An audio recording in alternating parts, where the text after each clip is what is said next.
So you are here because you may have heard about this idea that I put out called the Sholom Bayis Men's Support Group. And so I wanted to introduce you to this whole idea of making sure that we have doing everything we can, hishtadlus, right? We don't have control over everything that happens in life, but at least our job is to put in some effort and work into having a happy and healthy home in Mitzvah Hashem. So that's what we're going to be talking about. We're going to be talking about, I guess, 3 questions tonight about this Sholom Bayis Men's Support Group that I told you about. So first of all, why? Why would we want to have a group? And then what is the group all about? What will it be like? What does it include? And then how? So what will be our goals really? And then how are we going to get there? That's kind of what we're going to be talking about. So we could start with the why. So those of you who are here on this class here with me tonight, as I can see, some of you, a lot of you that I know, I think, and again, at any point in time, feel free to jump in video-wise if you want to, if you feel comfortable. So a lot of us are not just getting started with Sholom Bayis. We have some experience. We've been around the corner, around the block a little bit. And we've definitely experienced maybe something we didn't realize before we got married. Even if we heard about it, we didn't realize that it is not necessarily as easy as it seems. A lot of you have heard this from me already. And the mashal that I like to give about this is, would you be confused if you walked into a hospital and offered to do an operation on a patient without having had any medical training at all, absolutely no medical training? Would you be confused by the fact that you don't know what you're doing? I highly doubt you would be confused. I think it would be really strange if without any medical training, you would know how to treat a patient. Now, it happens to be that Sholom Bayis is a lot more complex and complicated than an operation. Right? So why would any of us know what in the world to do in a Sholom Bayis situation? Based on what? Based on where? Another way I like to put it a lot is, you remember that 12-year course that we did in yeshiva about, where we got our graduate degree, postgraduate degree in marriage? Remember that? No, me neither. So again, it would really bizarre if anyone in this room came into a marriage or was in marriage, even if you're married for a really long time. Like, if you know automatically how to navigate a relationship with a spouse, so hats off to you, but you're a little weird. Like, where do you know that from? Based on what? I think it would be a lot more normal if we would be kind of confused. Like, what, how, where, why? And especially because not only do we not know what to do, but as I said before, we're talking about something that's very, very, very challenging. And I just want to go through something very quickly. First couple of points, a lot of you know this already, but it's just good to kind of review it. This famous idea that there are 3 phases of marriage, right? So the first phase, some people call the honeymoon phase or the romance phase. I know it's a little bit small, but it's 2 me's dreaming of the possibility of a we, where we feel excited. Being with our partner makes the world feel brighter. And this stage lasts anywhere from 2 minutes to 2 years. That's what they say about the honeymoon phase. Sorry, it's a little bit small. So that's like when we're all excited. There are hormones involved. There's all kinds of wonderful, amazing. Not everyone has that, but those who do, it can last up to 2 years. Some people have it for 2 years. That's cool. We're going to be married for a little longer than 2 years, or much longer than 2 years in Mitzvah Hashem, right? So, but there's that first exciting phase when we're all, some of the expressions and words that people use at that phase is, it's so amazing how we found each other. We're so alike. We finish each other's sentences. We're like, we're so compatible. It's amazing. We're in love. It's great. It's wonderful. But it's a marketing trick. It's a PR, technique to get you in the door. Because then you hit the second phase. The second phase is called the power struggle. And this is something that the Rebbe wrote a lot about to a lot of different people and talked about the second phase of marriage. The power struggle is when the rose-tinted glasses are abruptly flung off try to change each other in an attempt to get our needs met. We fight for our partner's attention Oh, or that's my for last you said the voters. Okay, I don't know. for our partner's attention or for our independence and freedom. Almost all divorces and breakups happen here. Right? And then I'll come back to this in a minute. The third phase is what we call mature love. Finally, we feel like a we. You stop trying to change each other and you accept, even love each other's flaws. Your connection feels secure. Commonly, couples at this stage work on a mutually meaningful project together, which could be the project of a family, home, shlichus, whatever our shlichus is in life. So those are the three phases of marriage.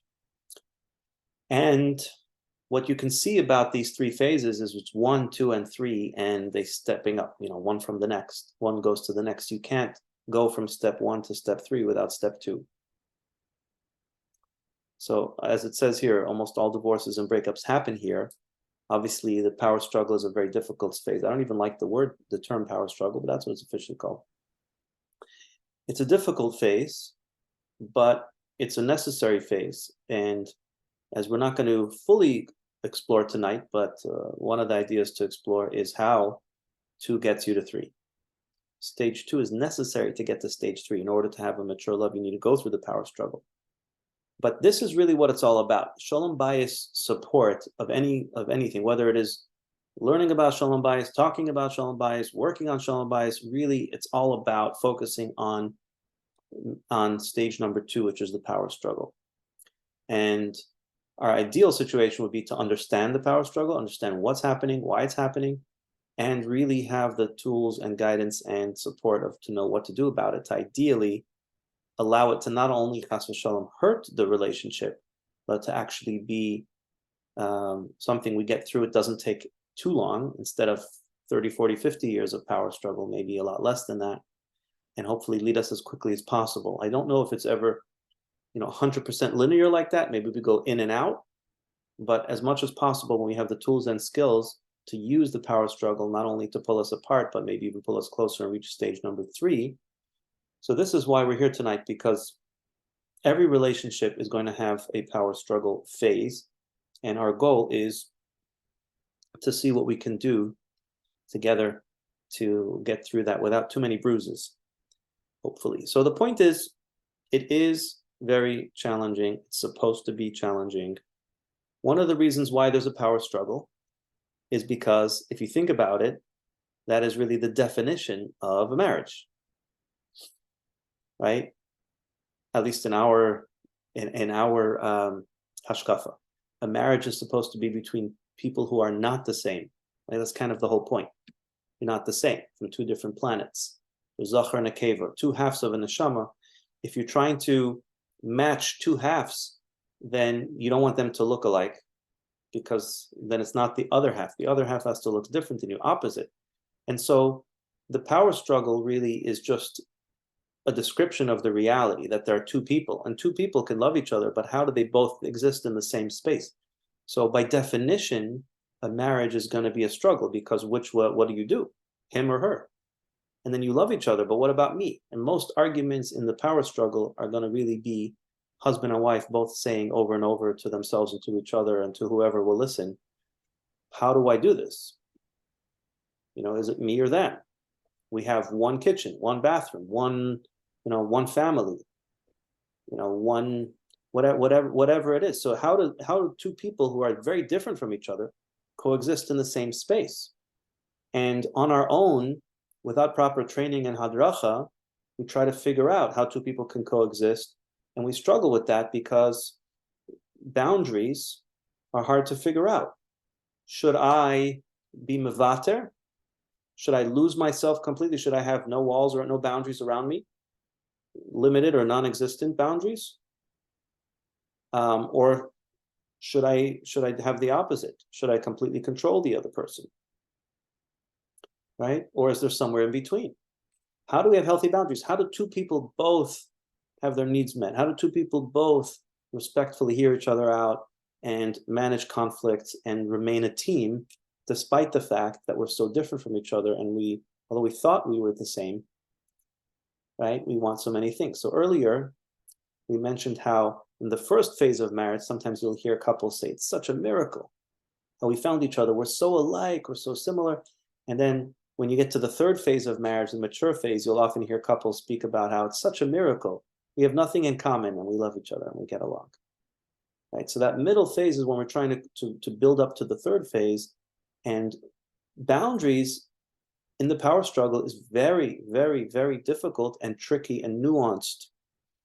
And without really good training, it's so easy to get lost in this and either become too passive or too aggressive.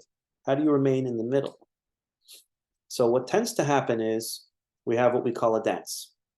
And this is, the longer you're married, the more you'll be able to kind of pinpoint this. One of the things that we do in couples coaching is to try to see if we can look at a couple of examples, and probably if you think of maybe some fights that you've had or disagreements or painful moments, even if you could think of 3 or 4 or 5 different examples that seem to have nothing to do with each other, you'll probably notice a particular pattern,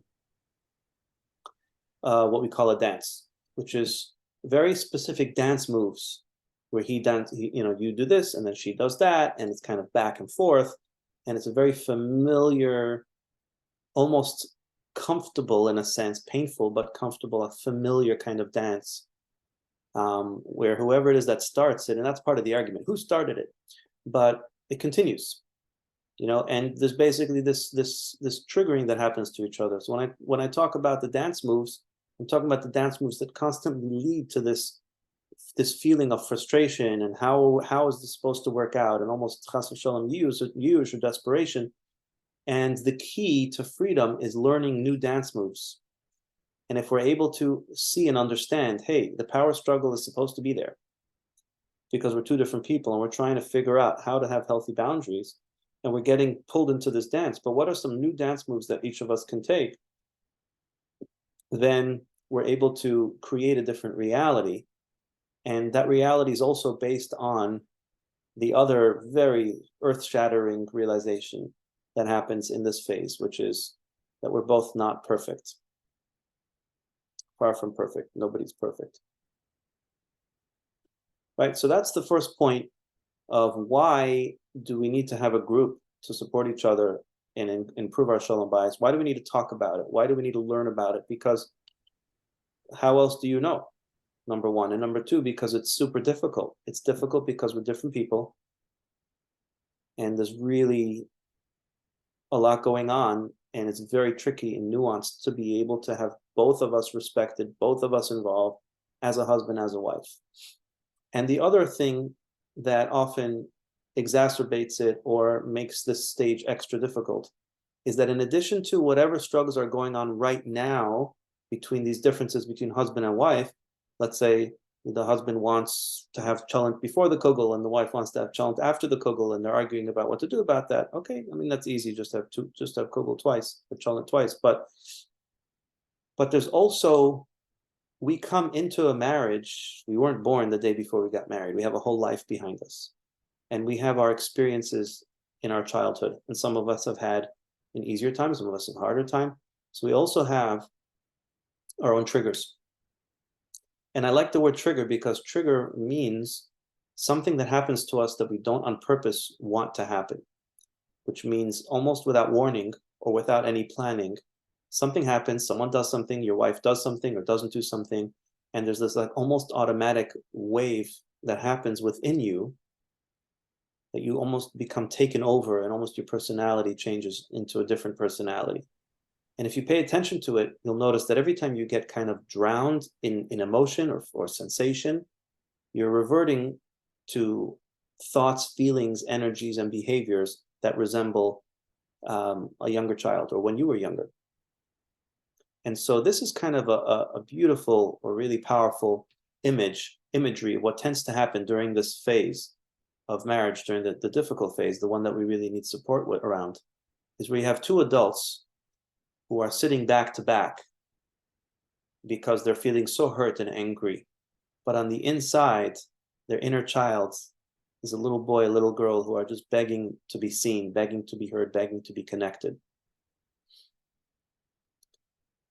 And that's actually one of the first things to recognize, is that in the hardest moments, in the most difficult moments, both of us, husband and wife, are really looking for the same thing. We're ultimately looking for a connection, even though everything we're saying and everything we're doing is pushing the other person away. But really, there's some stuff going on the inside. So that's kind of the introduction about the motivation to reach out and get on a Zoom like this and say, you know, I'd love to get some hadracha. Not only is it not weak or embarrassing or uncomfortable or strange to join a group of people, or to read about it, learn about it, to speak to mashpia, to do everything we can to study sholom bayis, but actually, just like you would with halacha or anything else in life, actually it's a sign of strength and courage to say, hey, this is tough. It's supposed to be tough. It's supposed to be challenging. It's not a bug. It's a feature. A feature of a good relationship is if both of you are being honest and upfront, it's going to be super, super challenging. And so let's go ahead and embrace that. And let's go ahead and talk about what to do about that. So the idea that I have to present to you guys tonight, to offer to you tonight, is let's have a group. And what would this group be all about? So first of all, what would our mission be? Right, our mission would be, as a group, all of us, whoever is going to be part of this group, will be improving sholom bayis. Simple thing. Learning about how to make our sholom bayis better. If our sholom bayis is not good, how to make it good. If our sholom bayis is good, how to make it great. If it's great, how to make it even better. There's always more to grow. How to overcome challenges and conflicts. I didn't say how to avoid challenges and conflicts. There will be challenges and conflicts at all stages of life. How to overcome them. It could be challenges and conflicts between the husband and wife, or it could be challenges and conflicts that are not directly related, but they do come in between. How do we manage together as a team challenges and conflicts? Do they pull us apart or do they keep us together?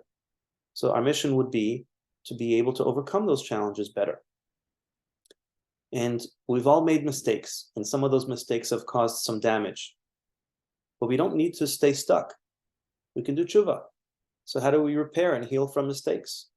That could include times when we weren't aware of how to be loving, how to be supportive, or it could be even bigger than that. It could be that we've done or engaged in behaviors that have actually caused a form of betrayal or broken trust. And there's always a way to repair that. How do we develop and increase intimacy? And that's talking about connection and intimacy in the bedroom, but also emotional intimacy, which is probably what men struggle with the most, understanding what that means and how to do that. How do we really build and grow intimacy? It's not something we always automatically know how to do. And ultimately, our mission is to do everything we can, the shtadlus that we can, with the goal of experiencing a beautiful, joyous, and successful marriage. Some of that is objective. What does that mean? Success and joy and beauty.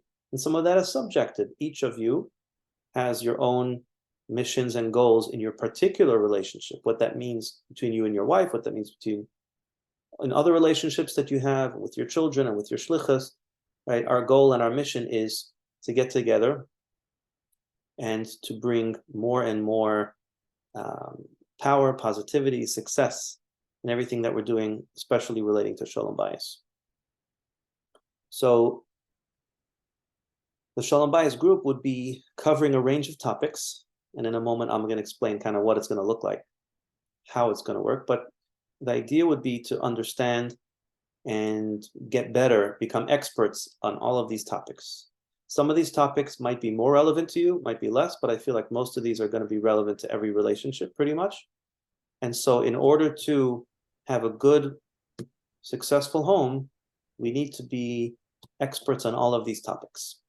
Number one, what's normal and what's healthy? I'm sorry if it's a little too small. So what's normal and what's healthy and what's not normal? That's a very important skill. One of the first things that happens in our sholom bayis and things that throws off our sholom bayis is when we have no idea, are we overreacting or underreacting? Certain things are happening that challenge our sholom bayis. Maybe if we just knew that that's just a normal part of life, it wouldn't be such a big deal. Or maybe we think, it's not a big deal, but it is something that needs to be looked at. So being an expert on knowing what dynamics are normal, healthy, and okay, and which are not a big deal and which are a big deal is huge, obviously, just like it is with medical questions. How do we know when something's an emergency and something is just, needs to be dealt with or not? Number two, we need to understand why it's so challenging. We need to be experts on why it's so challenging, to almost expect the challenge. And included in this is the awareness of why it is so challenging. Meaning, another way to say that is, how can we see the challenges instead of a threat to our relationship? How can we become experts on knowing how to understand how this challenge is actually bringing us closer, how this challenge is our friend, how we can almost celebrate, like I said earlier, we can celebrate the differences and see how without those differences, we would not have as much of a shlemus. Our sholom bayis is going to be so much better. Our home is going to be better. Our children are going to be in a better place because of the challenges. Understanding why it's challenging and how it's actually an asset for us. And that's included basically in this idea, having the correct attitudes towards challenges. What's behind the conflict? And this is in general and also specifically when couples understand the dance, right? When they are able to notice right away and identify, what's my role here? What's my wife's role here? What is our dance? What does it look like? And why does it look that way? What's behind it? What are the needs that are behind it? We often have an experience of, this makes no sense, I'm so confused, right? It's a very common experience in marriage, confusion. It's a very common experience in communication arguments. I'm just confused. So Recording in progress. We want to become less confused. We want to become more clear, and we want to be able to identify what's going on behind our conflicts, because that's already halfway there. Then it's a lot easier to know what to do about it. It's less confusing. We want to be really good at understanding what healthy boundaries are and knowing how to implement them. We want to know how to make sure that I'm not becoming a shmata, and also make sure that I'm not being too controlling. Right? There's a famous story that Tzemach Tzedek, that one of his Hasidim was complaining, that he said, the Chassid said, everybody steps all over me in shul. So the Rebbe said, why do you have to spread yourself all over the whole shul? Right? So we know what that story means, right? That story is a message. What he was saying was, the Rebbe was saying, is that, you're getting in everybody's way. So of course they're stepping on you. Your ego is so big, you're taking up too much space, right? So pushing everybody away. So of course they're going to push back. You need to, have a little bit more bittul. But a relative of mine once heard somebody else, a non-Lubavitcher, was telling over this story, and he says, there's a story of the Rebbe of Chabad, it's Tzemach Tzedek, and he told his chassid, and he says, you know why people are stepping on you? Because you're letting yourself be a doormat. You're spreading yourself all over the whole shul like a doormat. You're letting people step on you. You got to be more assertive. You got to stand up to people. Don't let them do that to you. So first I thought it was very comical. It's funny how you could take this story and bring about the exact opposite message from it. But it's actually Hashgacha Pratis in a way, because not that was what the story was about, but the truth is both of these extremes are unhealthy. The Rebbe writes that it's not a good idea to be mevater all the time and just give in all the time. You have to also exist. You also matter. Right? You're not allowed to just say, my needs don't matter. So in a way, it would be easier if we could, but we can't for a lot of reasons. It also doesn't work. So what are healthy boundaries? What does it mean to be too aggressive or too passive? What does it mean to be assertive? This is a topic that the group is going to really help us. The goal will be to really become experts on that in theory and in practice, to know how to implement it in specific scenarios as they show up, and really know what that means in our bones, and know how the right things to say and the right things to do. What are the appropriate expectations and roles for men and women? Right? Hopefully nobody is listening, but maybe men and women have different roles. Maybe they're not exactly the same. What is the role of a man and a woman? And this is something that I find over and over again in sholom bayis work and couples work, is that a major difficulty in sholom bayis is when that role is not made clear. And one of the questions that come up a lot is, who's supposed to start? Now, the answer is whoever we're talking to, whoever's open to start first, right? But there are certain needs that men have and certain needs that women have. And when you're an expert in understanding basically how a woman's need is safety, and how a man is the one who provides that safety, and there are 4 parts to safety. What are the 4 parts to safety? And when a man creates safety, that opens up the door for a woman to be able to respond with her nurturing and loving and respect and all of that. So yes, there's also work for her to do, but this is going to be a men's group. So we're going to understand our role as men. What does it mean to be a mashpia? And what is it that's getting in the way of either knowing what that is or knowing how to do that? And ultimately that leads to us getting our needs met even more. Balance, right? If we don't spend time thinking about this and planning for this, we'll get overwhelmed.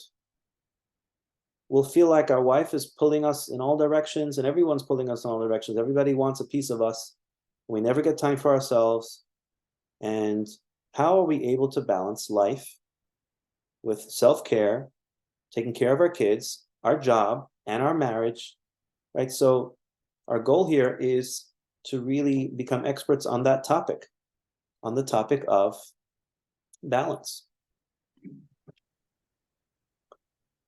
And another thing that's really important to clarify, and this is one of the questions that I get the most, or a lot, is what's the best way to navigate challenges in sholom bayis? Is it something that the husband and wife should work on individually? Is it better to work on it together as a couple? Or is it better is this our individual stuff? Or should we come together to a coach or to a therapist? And, sometimes it's both. It really depends what it is, but we want to become experts on knowing how to identify the difference between those things. Here's a really big, important one that we're going to become experts on, which is what's codependence and what's interdependence. What do those things mean? Right? Codependence means a lot of things, but one of the things that it means is that we're so affected by what other people think, what other people say, especially our wife. The more we care about the person, the more they affect us. So my wife's opinions about me, my wife's misunderstandings of me, or the things my wife wants from me. It's similar to the idea of boundaries. The codependent means we don't have these healthy boundaries, but also means internal boundaries. It means I get confused. My wife says things about me. Is she right? Am I right? Who's right? That's where the whole gaslighting thing comes in, where both of us are starting to question our own reality because nobody knows what's actually really happening. You did say it, you didn't say it, I did say it, whatever it is. How could there be interdependence where we're not ignoring each other and we do work together, but we're not dependent on each other's approval? We're not trying to please each other all the time necessarily. So, this is very confusing for all of us until we really become experts and really clear on what this means and also how to actually apply it in specific situations. Now, this is not maybe the most precise term for this idea of love addiction, love avoidance. Love addiction, love avoidance is a bit more of an extreme dynamic, but it's referring to on a smaller level something that every single relationship has. And you're going to know right away, you're going to see this right away in your relationship, but one of you, either you or your wife, is the one who in moments of conflict, one of you will run away from the relationship and one of you will run towards. Once in a while you have both running away or both running towards, but typically you'll have two people who, one of them, if there's some challenge, wants to right away work things out, talk about it, let's connect. Let's be reassured that we're still a team and it's okay if we're mad at each other. And the other one is the one who wants space. So the person who wants connection is going to feel abandoned. And the person who wants space is going to feel smothered. That's going to happen in every relationship. Even just knowing that that's happening in every relationship is a surprise for a lot of couples. Like, for years, couples can go through this scenario thinking something's so wrong with our marriage. And you find out that every marriage has this dynamic. But we want to become experts on what the dynamic is and what to do about it and how to give each other the needs, the space that we need. For the one who really wants to connect right away and the one who wants space, we really want to know this topic really, really well. We also want to understand different mental health challenges. Similar to the first question, what's just normal ups and downs of life? And what are more severe mental health challenges, including depression, anxiety, postpartum depression, OCD, other kinds of things like that, as well as addictions, whatever the particulars of it is. How do we know how to identify what it is and what to do about it? Something we really want to know really well. And as we mentioned earlier, when there's chas v'shalom a betrayal in a relationship, understanding what that is, what the impact of that is, and what that looks like. Here's a really big one. We want to understand nervous system regulation, right? So there's a lot of interaction that happens between husband and wife on a conscious level, meaning the thoughts that you're having, the feelings that you're having, the emotions, the words that you're saying to each other. but there's also communication that happens on a body level, on a nervous system level, that a lot of us don't even, maybe have never even heard about. Maybe some of us aren't familiar with the terms, autonomic nervous system, or the parasympathetic or the sympathetic. Maybe we don't know what these ideas are, but these are life-changing when you find out about it. And you understand that sometimes the communication has nothing to do with the words that are being said, but a lot of that has to do with the nervous system. And we want to know how to identify that. We want to know how to regulate ourselves and each other's nervous system, because without that, it's really hard to have sholom bayis. And how to manage conflicts really well, how to manage our individual triggers really well. Similar to a previous question, when is it something we have to work on together? When is it something that the other person needs to work on? When is it my stuff? Like the famous sikha. How do I know if what I'm being shown is your issue that I need to bring up, or it's my own issue? It's a mirror of myself. And if it is inner child work, what does that mean? How does that work? How do I process that in a way that it's not interfering with the here and now? And ultimately, here's what we really want to become experts on. We want to be super skilled at being able to live our dreams and goals in our individual life. What are your individual goals as a person, as a yid? What are your goals as a marriage, as a team? And what are your goals as a family? And how to really make all of that happen. So this is a snapshot of what the group is going to be all about. It's going to be about making sure that we really become experts on knowing these ideas and knowing how to apply them. Any questions or comments so far before we continue?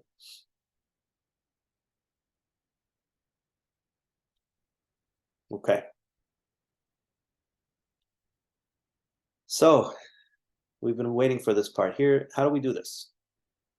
How do we become experts on these topics and have a really wonderful home, overcome challenges, and have a happier marriage? So there are three steps to improving your sholom bayis. And maybe we could put it into the 3 words of the name Chabad. Right? So Chachma means information. Chachma is basically referring to the kernel of the idea as it is, before you fully understand it in your own world, in your own life, the concept as it's kind of floating around as it exists. So sometimes the problem with our sholom bayis is we push it missing information. We don't know certain facts. We don't know information, whether it's a way of thinking, whether it's certain facts about marriage and life, or whether it's about resources that exist. There are so many resources that if we're not introduced to them, we don't even know that they're there. Whether it's support, whether it's clarity, whether it's books to read, whether it's things to do.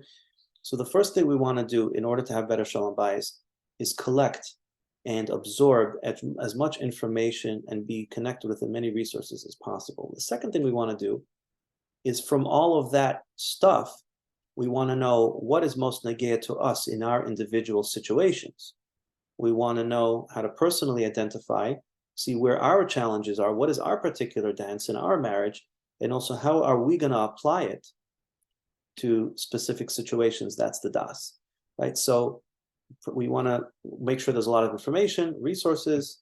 We want to take that and personally identify with it and come up with lots of examples, real life examples.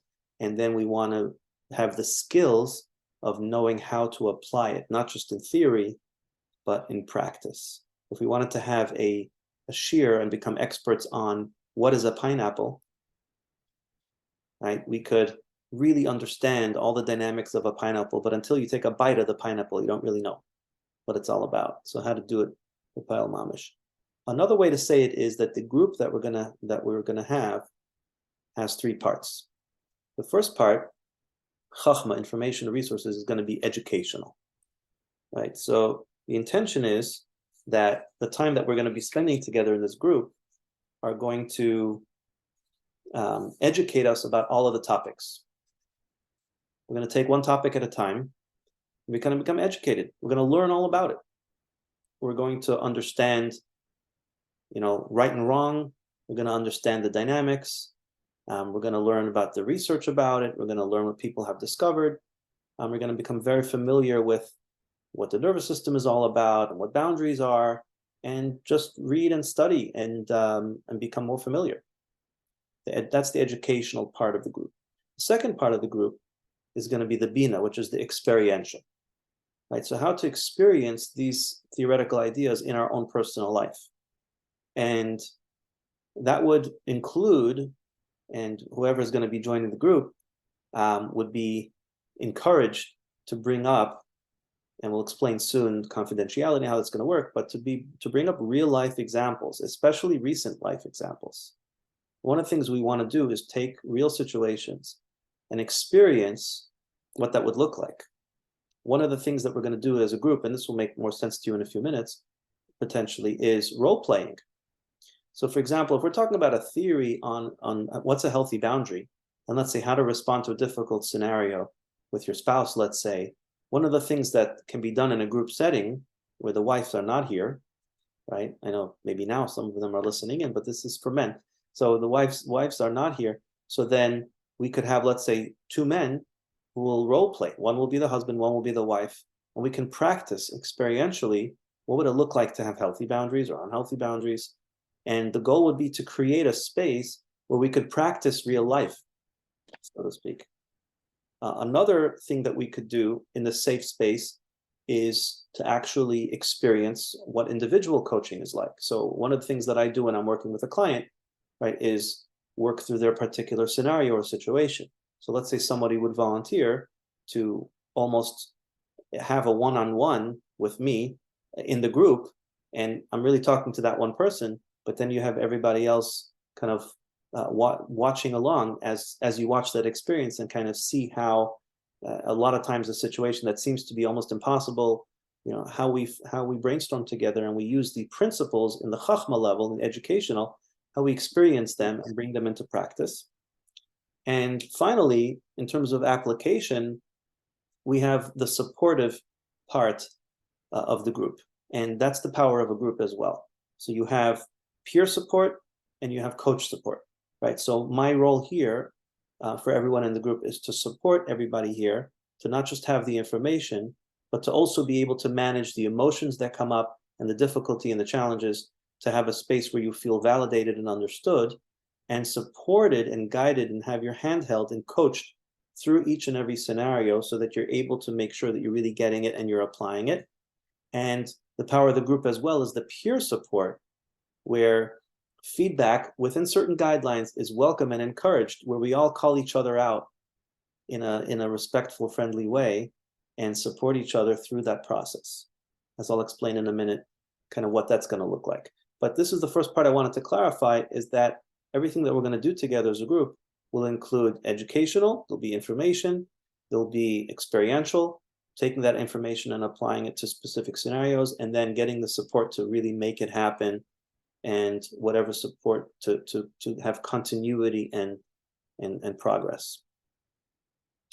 So being a member of this group will include different parts, different benefits, I guess you could say. So one part of this group will be a bi-weekly Zoom group session. And I know this is confusing, but in English, bi-weekly can mean a few different things. It can mean twice a week, but this means every other week, right? So every other week, there'll be a Zoom, probably in the evening. And I'm going to explain to you a little bit more details about that. What is the Zoom group session? But whoever is a member in this group will come join this weekly, or every other week, a Zoom session. There'll also be a WhatsApp support group that allows for processing of what we do and what we cover in the sessions, and as a way to continue to reinforce the work that we're doing and support each other through that. There'll also be additional materials that anyone's part of the group. Will be different videos and books to read and experiments, workbooks, and all different kinds of materials that will support the work that we're doing. And anyone who is part of the group who needs at any point in time some individual coaching, there is a different dynamic in the individual coaching or the couples work or the group work. So let's say somebody in the group feels that they also want to be able to process some things one-on-one, either with their wife or just alone. And so anyone who's part of this group, included in that, will be a reduced rate for individual or couples coaching. And so what will the Zoom sessions look like? I think the Zoom session is probably the core of where the magic happens. Not where the magic happens, but where the magic begins. The magic happens in your home when you apply it. But in the Zoom session, here's what I have in mind. So it's every other week, about 75 minutes, right? So an hour and 15 minutes. Is my math right? I think so. And the way that the session would be broken up, or it could be open and flexible to work on this. But what I intend to do is to have an initial check-in of 15 minutes where each person who's in the group will be invited to just check in, talk about how they're doing and how their week was going.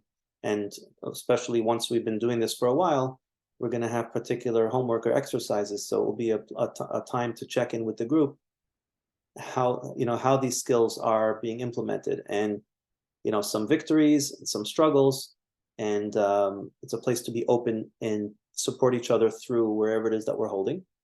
About 15 minutes or so.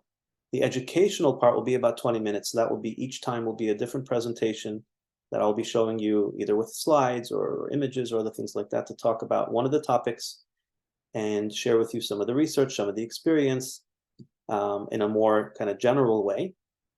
And then 20 minutes of experiential, where we'll take the idea or the topic that we're talking about and apply it to a specific scenario or several specific scenarios. It could be, if anyone in the group feels comfortable, specific scenarios that actually are going on with them in their life right now or have happened before or they anticipate happening, or it could be made up scenarios. That's also fine. And sometimes it may not be directly related to the topic. Sometimes we'll have, it sometimes happens that a group opens up and 3-4 guys in the group have been struggling with the same thing. That's not the topic that was prepared, and that's okay, right? Ultimately, the goal is to be focusing on sholom bayis wherever the conversation goes. And then the supportive part is also 20 minutes, where that could include either observing a one-on-one coaching, but also a lot of feedback, where all of us in the group support each other and engage in some role play and some feedback. So there's a little bit of a crossover between the experiential and the supportive, and it will become more clear if you choose to join the group. The guidelines will be clear on kind of how to go about each part of the session. And then of course there's homework. So it might be an enjoyable experience, but we're going to be walking away with commitments to practice what it is that we're learning at home, and then come back the next time to talk about it, as well as using the WhatsApp group, if you have WhatsApp, or there could be other ways if you don't, to remain in touch, to continuously check in and hold each other accountable for it. Obviously, there are a lot of questions about what we share and what we don't share about our private lives. All of this will become clear. I'm not going to go through all of those details now, but clarity and appropriateness and boundaries around that will be clarified as well in the group guidelines. So what are some of the prerequisites or requirements if you want to be part of this group? So one is that you have to have a private session with me in advance. I have to get to know you. So some of you I know already, some of you we've worked before. But if it's been a little while since we've talked, I want to kind of understand one-on-one. We need to spend some time together. And I want to hear from you what you're up to in your marriage. What is your relationship right now? What is your sholom bayis level? It's not something I'm going to necessarily share with everyone, but just on a one-on-one level, what you guys are up to, what it is that you want from the group, what is it that you're looking for. And this way, everyone who's in the group, I kind of know, at least myself, where you guys are holding, and we can make sure that the group will be addressing whatever it is that your particular needs. And of course, there'll be ongoing and continued private connection as well, besides for the group. Of course, if you want to be part of the group, you have to be willing to follow the guidelines, which will be provided and clarified. That means you're committing to participate in the group. That may mean having your video on. That may mean sharing at certain points. Of course, no one's going to be forced to do anything, but there'll be certain expectations. In order for the group to be effective and to have an impact, there will be a certain expectation of some level of participation, and also the vulnerability to be assertive. There's a vulnerability to share what's going on in your life, but there's another type of vulnerability, which is in order to also protect yourself and others, the ability to be able to say to somebody, that I'm not looking for feedback around that, or to be open with me about what is or isn't working for you. So the ability to be assertive and clarify what your needs are, what's working for you, what's not working for you. Any questions or concerns that you have is very important. It's actually part of the skills that we're actually trying to grow. So again, some of the group dynamics, even between members of the group or between me and you, potentially could bring up some tension, could be controversial, whatever it is, and that's good. That's exactly what we're trying to do. We're not trying on purpose to create tension or conflict, but any conflicts that come up, right? The goal is to embrace that as an opportunity to practice the exact skills that we're here to grow. What happens when two people in the group get triggered by each other? That's great. Bring that to the group. Speak up about it. And that's how we're actually going to use that as an opportunity to grow. So that's going to take some vulnerability, and it's going to be some difficulty, but that is an important part of the group's success. As opposed to, if you choose to kind of keep that to yourself and, act like everything is fine, but really you're not able to participate because the other guy is really getting you annoyed and you don't want to say anything because you don't want to hurt his feelings, right? So that's why this is an important prerequisite and part of the guidelines. And of course, we're not going to force anybody to do anything. This is here to help you. But a prerequisite for this group to really have an effect on you, it's not enough to just participate in the idea and the role play, but it's very important to stay in touch on the WhatsApp group.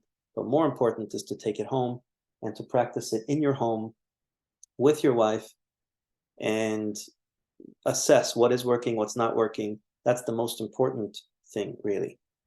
And the financial investment, which would include all of the above.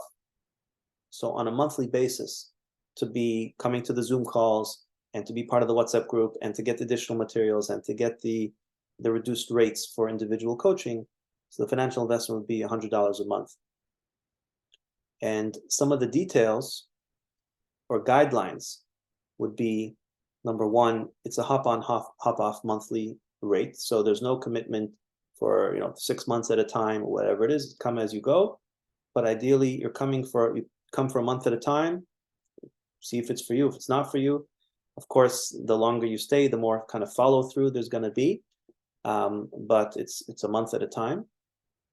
You have to agree to certain confidentiality, which means that this is a safe space.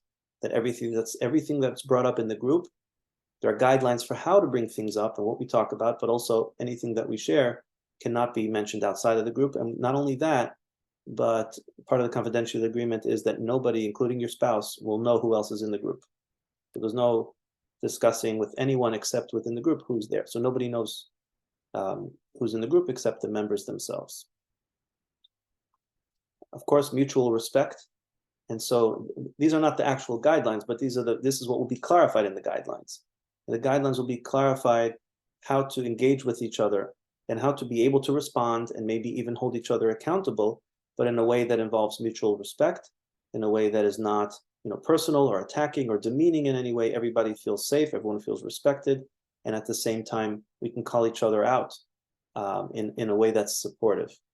And of course, participation is very important, and the guidelines will explain how to participate and what that will look like. And feedback to myself especially is encouraged, including critical feedback, which will offend me, but that's not your business. If I get offended or not, you speak up, just do it respectfully. And the most important guideline is to come with an experience of joy. So this is in short the why, the what, and the how of the Sholom Bayis group, which is basically to take us from distance and to bring us to joy and connection. And so that is the introduction to what this group is going to be all about, to have a happy, healthy home. And I would invite anyone who's interested. You can share this recording with anyone that you like to, any men that might be interested. And the next step would be, if this is something that speaks to you or something you want to know more about, you have more questions for me, in a moment you can unmute and we can talk about whatever it is you want to talk about. But also, if you don't have my information, you probably do. But my email address, abrahamlevin@gmail.com. phone number 201-870-1770. Just reach out. We can talk. We can chat. If you have any questions, concerns, issues with anything we spoke about, and would like to participate in this group, I would love to have you. And most of all, I would love to facilitate a group setting where each and every one of you can overcome any challenges. And even if things seem to be going well in your sholom bayis, to bring it to the next level.